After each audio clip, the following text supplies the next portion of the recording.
What's up, y'all, and welcome back to episode 4 of the Matters of Fact podcast. Didn't know if we'd make it here or not. Here we are. I'm not drinking coffee right now because it is currently 8 p.m. on a Friday night, which I guess wouldn't be the craziest thing in the world, but I don't have a cup of coffee. This is the coffee that I've been drinking this last week from Fellow Drops, of course. If you get coffee from Fellow Drops, they have a really good grading process, so you're going to get a quality coffee. So if you're somebody who's looking for places to buy better quality coffee, Fellow Drops is a great place to go. And I do have a link with them, actually, an affiliate link, but sometimes I forget that. So just look into them. I like when people try new coffees. I think everybody's got their coffee out there, I always say, because the idea that we have of coffee is very off. It's not your typical, like, old, stale Folgers Maxwell House. There's a lot to it. So anyways, I wanted to talk today about a question that I get asked pretty frequently, which is how do I structure my days or my routines? How is it that I just sort of function as a human being?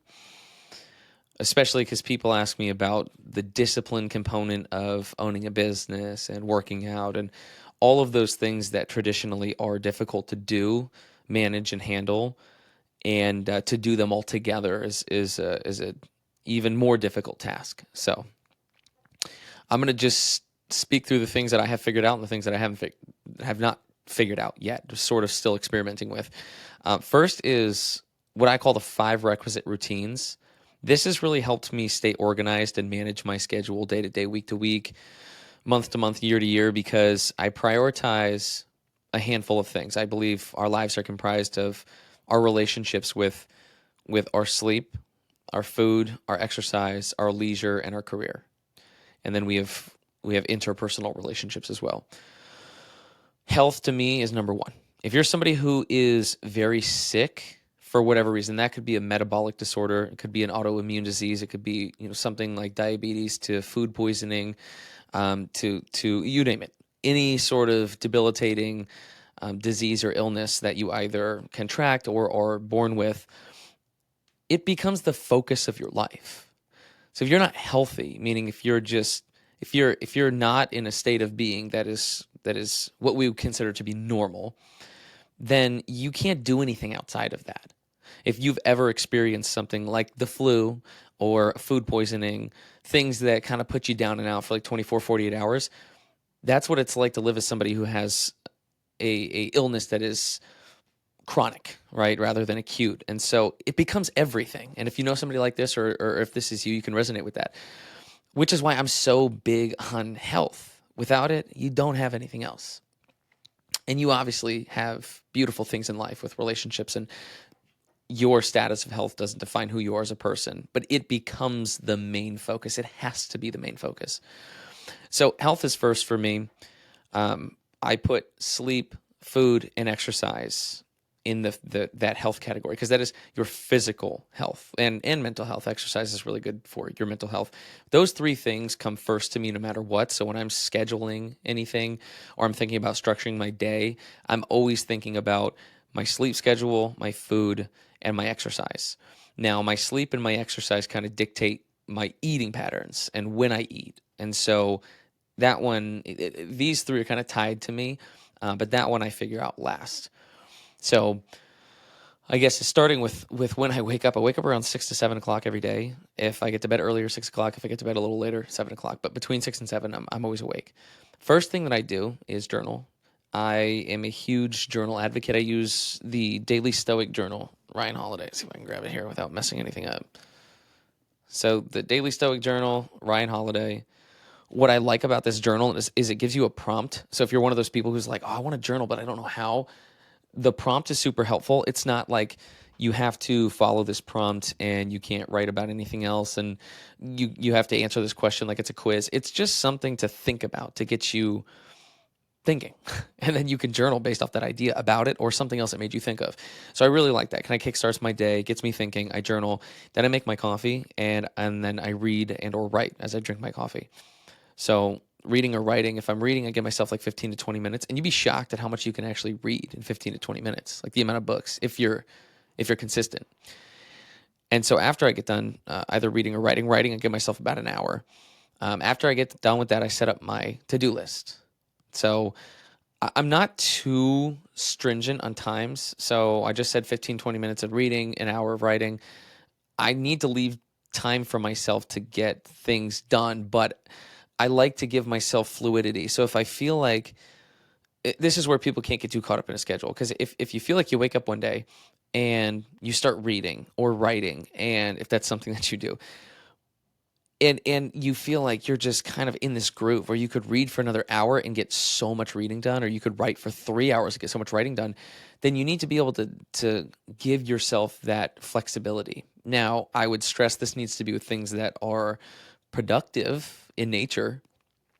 You can't be like, oh, I woke up and started playing video games, and I'm just really in a groove, so I'm going to play video games for 3 hours. Unless you're trying to become a professional video gamer or you're a streamer, which nowadays it honestly makes it hard to say that video games are a waste of time for kids. So whatever it is that you're doing, ideally that's something that's of value to you and adds to your life and adds to the productive nature of your life and whatever you do.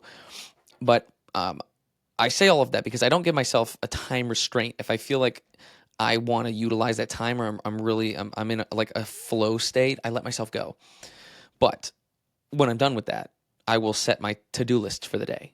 And that to-do list consists of personal to-dos and business to-dos. So I think I have 1, 2, 3, 4, 5 active LLCs, some of which kind of intertwine with my main focus, which is the gym. Some of the others don't. Some online businesses that don't have anything to do with the gym itself, they're run completely separate.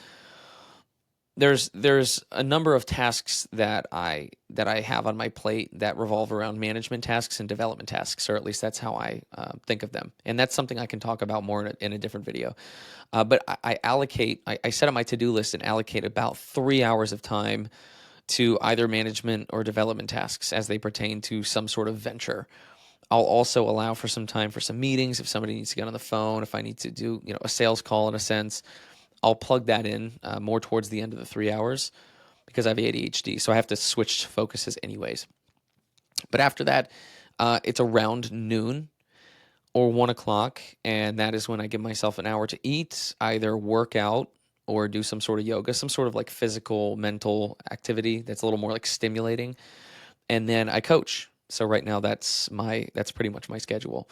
So the way that I handle the things that I have to do and structure my days, I always think of my priorities, my health, my sleep, food, and exercise, right? Then I have leisure, and then I have career. The leisure activities, I subscribe to the ancient Greek definition of leisure, which is time for learning. We consider leisure now to be time where you just kind of relax and do nothing, like unplug, disconnect. I subscribe to the ancient Greek learning, so it's time for learning, and nor I look at that as like a creative outlet, honestly. So it'll be time that I play guitar, that I read, that I write, and I've been doing a lot more writing, and I've loved it. And so to me, leisure time is writing. It's very relaxing, but I'm also learning a lot about myself. I'm learning when I have to be reading things or finding sources for the information that I'm conveying. So leisure to me kind of comes first because it's over the course of my life. When I look at my priorities, I value learning almost over everything. I just want to acquire knowledge about certain things, and it changes depending on nutrition or philosophy. I get in like certain kicks and go down certain rabbit holes. But if I were to have a day where I grew as a person, as an individual, if I learned something about myself, if I physically and mentally challenged myself, and if I just learned in general, so acquiring any sort of knowledge, if those two things happen, and I'll say this, I'm just going to stick with those two for right now, just to keep it simple. Yeah, if I were to challenge myself physically and mentally and then learn something, acquire any new knowledge, that was a day well spent. And so I put those two things first, because then no matter what happens, no matter how chaotic my day gets, no matter what sort of tragedy or devastating thing crosses my plate, I'm happy with the day, right? So I try to get those done first, and then I use a technique that was created by Tiago Forte called the PARA method, PARA, which is projects, areas, resources, and archives. And it's a way to organize information. Projects are tasks, areas or ongoing projects that don't necessarily have a finite timeline. So exercise, that's an area. your nutrition would be an area. You never complete the task of get in shape. You could always be getting in better shape. You can have milestone goals, but it's not, you're just like, awesome, I achieved health. It's like, no, you have to continue to try to maintain your health. And so that's an ongoing thing. You don't complete it. You don't check that box. And then resources is where, as you compile new information, you read something new, you're putting together a project, you have ideas, you put it into resources. So it's you can pull that information for certain projects that you're doing and trying to complete. And then archives is just things that you might need to recall later on, but they're not active, so you just kind of put them in the archives. But I say that because within the 3-hour window that I work, my diligent work, the para method has really helped me focus on what it is that I want to be doing, because I have a list of projects and I'm able to pick which projects I want to be working on. There's like a running list of 10 that I have, and then I normally pull over like 3 to 5 for the day. And that has really helped me stay focused on these 3, these 5, these are the ones that I'm picking. Just like exercise, like if I were to have a workout plan where I'm like, I'm gonna hit legs today, but my knees are bothering me, my legs are fatigued for whatever reason, I'm gonna kind of ask my body, what is it that I feel like working out today? And that might be, I just want to do some light hamstring movements, and I'll do that. I'll rewrite my workout so that it kind of fits what it is that my body is feeling. And I do the same thing with my brain when it comes to work. I just kind of ask myself, what is it that I feel like I'm going to be productive doing today? Because if I start forcing myself to do something, I have a list long enough of vastly different items that I can kind of pick and choose what it is that I feel like doing that day. And it allows me to stay productive without feeling like I'm dragging and burning the candle on both ends. So that's something that's really helped me as well. That running list, and then focusing on projects, understanding that my area items are not something that will necessarily be completed. And I always try to focus on getting tasks done that when you run a business, or just in work in general, I guess you're constantly kind of pitching things back and forth. So the ball is always in somebody's court.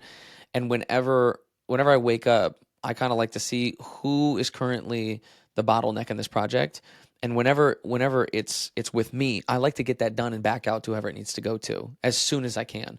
So when it comes to management, I always like to get those things done as quickly as possible, and then work on projects that are a little bit more creative and require more brainstorming, and they're not necessarily finite. They kind of have these open-ended timelines where this could be a project that takes a month, 2 weeks. It all depends on the nature of the project. So it's very contextual, but I like to structure my days like that too. Get the little things done so that I can leave myself more wiggle room for overworking a fluid project, one that can't really be completed in the moment. I think that's pretty much everything on how I structure my days. And obviously, it's a little cliche, but they say win your morning, win your day, win your day, win your week, win your week, win your month, year, et cetera, so on and so forth. So you win your life. So those little moments that you can capture, you can schedule and structure, do really add up to be what is your life. So figuring out how to maximize those to be a balance between productivity, but also high energy productivity. So it's not productivity that's draining you of energy. There's a way to do that, because you just got to give yourself some flexibility within certain working parameters. And then staying organized also really helps you not feel burnt out, because you're not wasting a lot of time trying to sift through the weeds to find something. There could be a task that would take you 2 minutes, but because you have to go dig for something on your computer, because you're unorganized, it ends up taking you 45 minutes. And when something goes from 2 to 45 minutes, that's a huge time suck. And if you do that with a bunch of projects, before you know it, you could have gotten 3 days of work done, whereas it took you, 21 days. So taking 3 weeks and compressing it into 3 days, that's a huge difference in what it is that you can accomplish, and what it means to be productive and work hard. So I probably rambled a little bit too much about who knows what, but that's how I structure my days. Those are my routines. That's my mindset about all of it as well. So feel free to keep tossing the questions. They're helpful when it comes to generating ideas for this. And also, one of the biggest reasons that I didn't do more podcasts or post videos more frequently is because, same thing we just talked about, I knew the setup was always a process to me. So when it came to, I could sit down and record a video to share, it was always like, oh, God, I got to take out the camera. I got to set up lights. I got to figure out where I'm going to sit. I'm going to do all this stuff. And it was like, I knew that I was going to be taking twice as long just in this because the setup was going to be half the work. But luckily, I now have a microphone arm that sits right next to me on my desk. So it's attached on my desk. I can fold it away. My camera is now sitting behind my computer screen. I have lights sitting next to me that stay out because they're the lights that I use for every day. And now I just have to literally hit record. So I could literally be working on replying to emails or building a spreadsheet and then just hit record. And I don't have to do anything different, which is awesome and going to help with my workflow. So I only share that because we're talking about productivity and how the setup for something or work that needs to be done before completing a task is like that's the bulk of the work. So I took that out for this and hopefully can do a little bit more of these videos. So I'm going to cut it off here. Thanks for listening. For those of you who are still here around and listening, hope to have a lot more of these out. So I'll see you all in another video.